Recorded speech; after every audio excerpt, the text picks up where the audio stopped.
All right, welcome back to the Elias Macko Show. I know we were just briefly touching upon cost of living and that, and when we talk about cost of living right now in this city, we need to talk about housing, right? We need to talk about the availability of housing and just the lack thereof and how it's causing, an increase in rents, an increase in everything.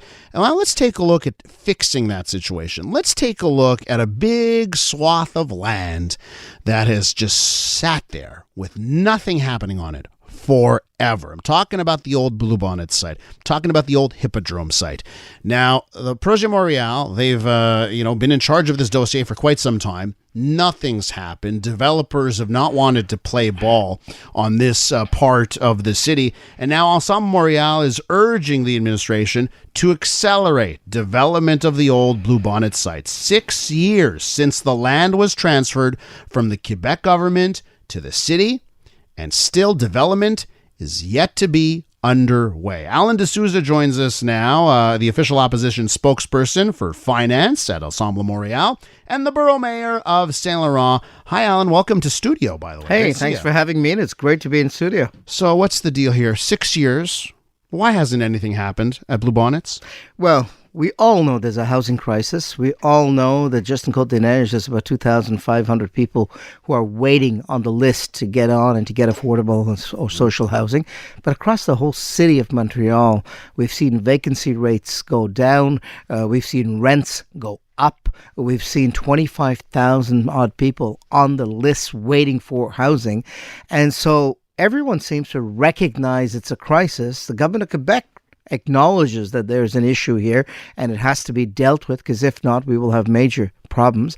But somehow those who have the power to do something about it have not really done much. And that's why we're adding our voice and saying, look, we need to jumpstart this file. We need to make sure that what we control can make happen. If so how do you jumpstart it? What do you do to jumpstart it? And what didn't Projet Montréal do over the last little while? Well, let's look at it. In 2017, the administration prior to Projet Montréal secured... You were part of that administration. That's right. Okay. And that deal, that provided for the transfer of land.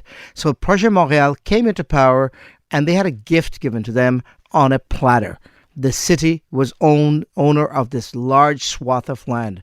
I remember I went to Blue Bonnets in a prior life because one of my constituents was a regular player, and he invited me once, and out of curiosity, I wanted to go and see the horses. And so I remember, and many of your listeners remember Blue Bonnets and going there, the trifectors and stuff like that. And at that time, you would see horses running around the track. Mm-hmm. Today, there's no horses running around the track, but the only one running in circles is Projet Montréal, because they have not been able to take a gift where they are the sole and unique owner of the land and move it one iota. Okay, so I get that. You start off talking in this interview, and you mentioned social and affordable housing. You mentioned it off the top here. And part of my understanding here, one of the reasons why this project hasn't moved forward is that the city keeps telling developers, well, you want to build here, you got to do this and you got to do that and you got to do this, right? And I wonder, if you guys were in charge of this dossier, what would be the restrictions, rules you'd place on developers? And would we be in the same position with developers saying, what, are you guys crazy? I'll just go up north, or I'll go in the South Shore and I'll build where I don't have these rules. Well, let's look at it very clearly. You can want social housing, but the whole project on Blue Bonnets is going to be driven by private investment, and the city has the means to do that. Now, the city can add on all it wants, but at the end of the day, if nobody is a taker in the deal, or if no one has confidence in the development, then no one's going to buy into it. And that's the problem right now. The city went to tender last October. One was a small transfer to a nonprofit organization. Easy enough to do when you're giving away land.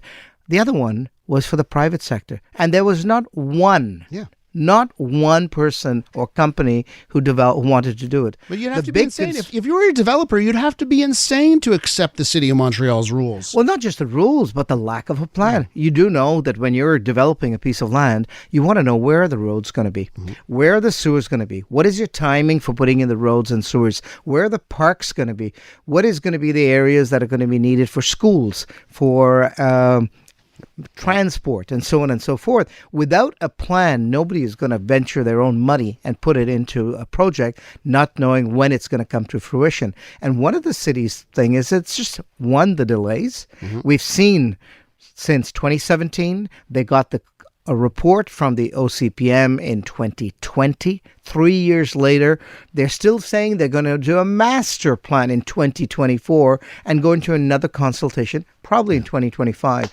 They're kicking the ball so far down the road that we've lost sight of the ball. And so that's why the first thing to do is that they've got to come up quickly, and we're proposing by September, with a planning tool that will allow them to give a priority to this swath of land. We're with Alan DeSousa from Ensemble Montreal. We're talking about housing. We're talking about the old Blue Bonnets site where nothing is happening 6 years after the Quebec government gave the land to the city. So, Alan, I have a question for you.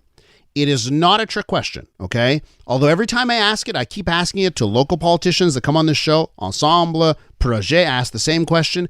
Everyone treats it as some sort of got you trick question. It is not. It's a very simple question. I'm going to ask it to you. If you could snap your fingers right now, snap your fingers, and after you snap your fingers, you could have 100,000 luxury condos or 10,000 affordable housing units. Which one would make the housing situation in Montreal better? You snap your finger. You have to pick one. Which one would you pick? Well, I think the willingness of the community is to have social housing, but it's not a trick question. No, it's not. That's what the community wants. Yeah, that's what the community wants. I think you need to have a mix.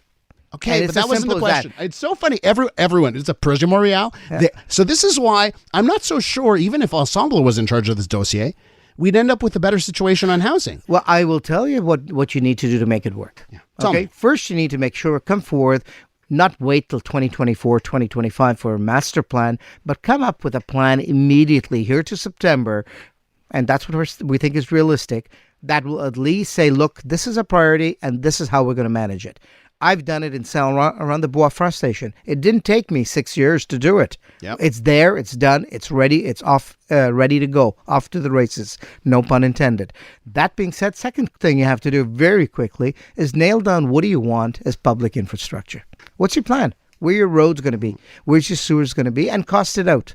And the last thing you ought to do is finance it. Sure. And the city always begs poverty. There's not a penny for this in the capital expenditure project that the city has done for the next 10 years. But Alan, do you get... And do the you second sense, thing... Do you get my frustration here? Because it's actually a no-brainer. And I can show you like studies from Denmark, European countries, where they come down to it and like, you just need to build units. It doesn't matter what type of units they are. And I just presented you with an option. You can snap your fingers, 100,000 or 10,000.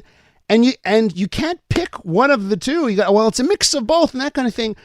If we could build 100,000 luxury condo units, rents would go down in this city because we'd have more inventory, and housing is supply and demand. And I wonder, it's not just you. I wonder why it's so difficult for any politician in this city to dare even get to a point where they say, yeah, if we had 100,000 luxury units, that would be better. Because you're so afraid of that word luxury instead of saying social housing. That's what it feels like to me. I think you got to know what works. You know Saint-Laurent, where I live in and where I'm mayor, and we've always worked to make sure that we've got the right balance. Because if you got one or the other, at the end of the day, you're going to create problems, whether it's social problems, urban planning problems. So you need to have that mix where people of whatever their income level can get together, work together, have fun together, trust one another, and that's what you're trying to do. So if you want to build a community that succeeds, because this is long term, okay, so it would be easy with a magic wand, say, look, give me 100,000 units of luxury condos. At the end of the day, is that something that's sustainable? Probably not.